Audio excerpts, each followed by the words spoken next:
Snjeguljica i 7 patuljaka. Bila je jako hladna zima i padale su krupne pahulje snijega. Kraljica je sjedila u sobi kraljevske palače pored prozora od ebanovine i vezla. Bila je zamišljena. U jednom trenutku se je ubola iglom u prst iz kojeg je počela kapati krv koja je zacrvenila snijeg na prozoru. Kraljica je u tom trenu pomislila kako bi voljela roditi jednu prekrasnu djevojčicu, bijele puti poput snijega, rumenih obraza poput krvi i crne kose poput ebanovine. Njezin se san i ostvario. Prošlo je 1 godinu dana, a pored sebe je imala malenu djevojčicu koju je dala ime Snjeguljica. Nažalost, ubrzo nakon poroda kraljica je umrla, a Snjeguljica je ostala bez voljene majke. Živjela je na dvoru s ocem koji je jako tugovao za njezinom majkom, ali htio je da Snjeguljica ipak ima majku koja će se o njoj dobro brinuti. I tako, kada je Snjeguljica navršila 1 godinu dana, njezin se otac ponovo oženio. Nova kraljica je bila izrazito lijepa, ali vrlo tašta i ohola. Svima je zapovijedala, a za sebe je mislila kako je ona najljepša žena na svijetu i da ne postoji ljepša od nje. Kako je Snjeguljica odrastala, tako je postajala sve ljepša i ljepša. A kraljica je postajala sve ljubomornija na Snjeguljicu i svakog dana je postavljala jedno te isto pitanje svom čarovnom ogledalu. Ogledalce, ogledalce moje, najljepši na svijetu tko je? Ogledalo je svakog dana odgovorilo da je ona ta koja je najljepša od svih. No jednog dana je ogledalce odgovorilo nešto sasvim drugo. Da je Snjeguljica najljepša na svijetu. Bilo je to suprotno od onoga što je kraljica željela čuti. Kraljica se jako razljutila i zamrzila Snjeguljicu. Od silne mržnje počela je dobivati sve više i više bora na svom lijepom licu, a Snjeguljica iz dana u dan bivala sve ljepša i ljepša. Kraljica je odlučila riješiti se prelijepe Snjeguljice na bilo koji način.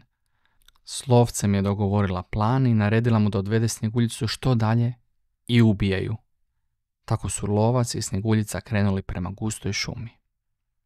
Snjeguljica je voljela prirodu i bila je sretna što ide u šetnju u šumu. Promatrala je velika stabla oko sebe i slušala cvrkut ptica. Sva razigrana i vesela nije ni slutila što ju čeka. Odjednom ugleda kako lovac iz torbe vadi oštar nož i želi ju ubiti. Rasplakala se i molila ga da ju ne ubije. Dala mu je obećanje da nikome neće reći da ju je pustio i da se više nikada neće pojaviti na dvoru. Lovac joj se smilovao i pomislio da će ju svejedno pojesti divlje zvijeri ako ju ostavi samu u šumi. Umorna i jadna, trčala je i bježala kroz šumu. Odjednom je naišla na malu osvjetljenu kolibu. Pitala se tko to živi u njoj. Koliba je bila toliko mala, ali Snjeguljica je ipak odlučila zaviriti u nju kako bi se malo odmorila. Sva uplašena, s vrata je pitala ima li nekoga i smije li ući. Nitko se nije odazvao, a vrata su bila otključana. Snjeguljica je ušla. Unutra je vidjela da je koliba jako čista i sve u njoj je pospremljeno. Nasred kolibe nalazio se drveni stol sa 7 stolica, na stolu je bilo 7 malih tanjurića, 7 malih žličica i vilica te 7 malih šalica. Uz zid se nalazilo 7 posloženih krevetića. Snjeguljica je bila jako gladna, pa je sa svakog tanjurića uzela komadić kruha i iz svake šalice ispila malo mlijeka. To je bilo dovoljno za večeru. Nakon večere je otišla leći i odmoriti. Srećom, jedan od 7 krevetića je bio dovoljno velik kako bi se mogla ispružiti i zaspati. Van je bila tama, a vrijedni patuljci su se pjevajući vraćali iz rudnika. Kada su ušli u kolibu, shvatili su da je neko pojeo njihovu večeru i legao u krevetić. Ništa im nije bilo jasno. Ugledali su prekrasnu Snjeguljicu kako slatko spava i pomislili kako li je samo lijepa. Snjeguljica se probudila rano ujutro, a kada je otvorila oči, ugledala je 7 simpatičnih patuljaka kako ju promatraju. Nije se uplašila. Pozdravila ih je, ispričala se što je ušla u njihovu kolibu bez pitanja, a oni su je stali ispitivati redom. Tko je ona? Odakle je? Kako je ovdje dospjela? Sve im je ispričala.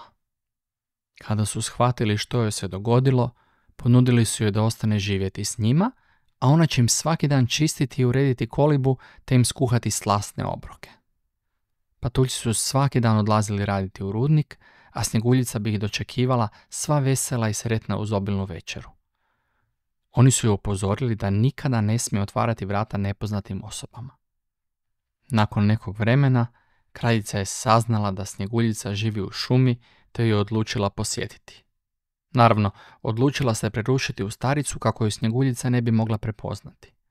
Kada je došla do kolibe, glumila je da prodaje prekrasnu robu. Snjeguljica nije mogla odoljeti i otvorila je vrata kolibe. Poželjela je kupiti svileni pojas kojeg je starica zavezala oko njenog struka. No starica ju je toliko jako stegla da je Snjeguljica ostala bez zraka i pala na pod.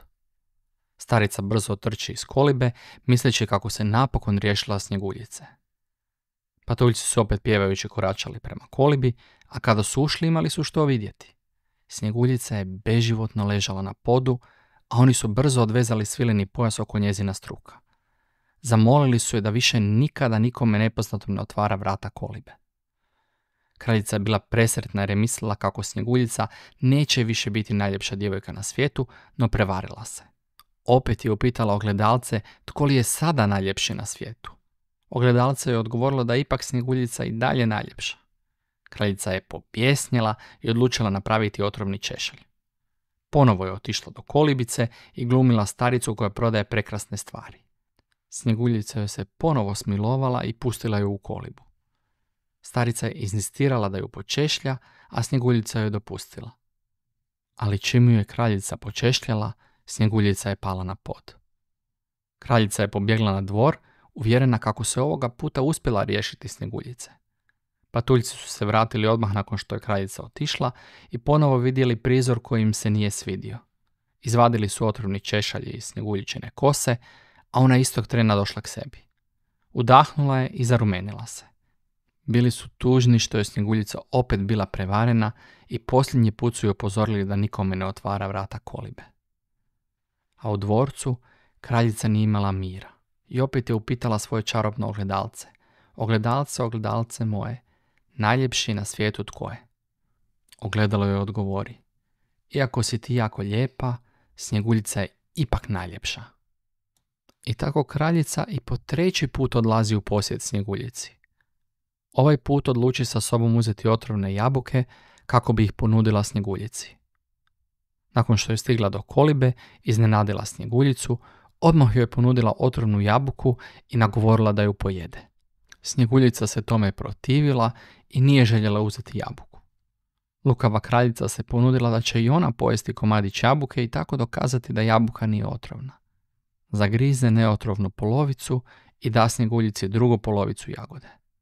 Naivna i dobra Snjeguljica zagrize jabuku i nakon samo jednog ugriza padne na pod. Kraljica je pomislila kako se napokon riješila Snjeguljice i otišla natrag na dvor. Odmah je upitala ogledalce tko je ovoga puta najljepši na svijetu i dobila željeni odgovor. Ti si najljepša, odgovorilo je ogledalo. Čarolija je napokon djelovala. Kada su patuljci stigli iz rudnika, pronašli su jadnu Snjeguljicu kako nepomično leži na podu i uplašili se. Pokušali su je probuditi, no sve je bilo uzalud. Snjeguljica je i dalje ležala na podu. Odlučili su je staviti u staklenu škrinju i tako su prolazile godine dok se jednog dana u njihovoj šumi nije pojavio princ. Mladi princ se, jašući kroz šumu, poželio malo odmoriti. Naišao je na malenu kolibu i upitao patuljke smije li zajedno sa svojim slugama malo odmoriti. Kada je ušao u kolibu, bio je iznenađen prizorom. Ugledao je Snjeguljicu kako leži u staklenoj škrinji i odmah se zaljubio. Odlučio je zamoliti patuljke da ju odvede na dvor. Oni to isprva nisu htjeli dopustiti, no ipak su se predomislili. Princ je zamolio svoje sluge da mu pomognu dignuti staklenu škrinju, jedan od njih se spotaknuo i škrinja se razbila. U tom trenutku Snjeguljici od udarca ispadne komadić otrovne jabuke iz grla i ona oživi. I gle čuda, Snjeguljica je bila živa. Princ ju je zamolio da ode s njime na dvor. Ona se pozdravila s patuljcima i zahvalila što su se dobro brinuli o njoj. Nedugo nakon toga su se vjenčali. Svadba je bila raskošna, a jedna od gošća je trebala biti i zla kraljica. Obukla je svoju najljepšu haljinu za svadbu mladog princa i odlučila otići na dvor. No najprije je pitala svoje gledalce tko je najljepši na svijetu. Ogledalo je odgovori kako je Snjeguljica najljepša. Opet je pobjesnila i zaključala se u svoju sobu. Sluge su došle provjeriti što se događa s kraljicom, ali nje više nije bilo u sobi. Nestala je i nikad se više nije pojavila na dvoru. Princ i Snjeguljica su se vjenčali i živjeli sretno do kraja života, a patuljci ih svake nedjelje redovito posjećuju. Čiča miča, gotova je priča.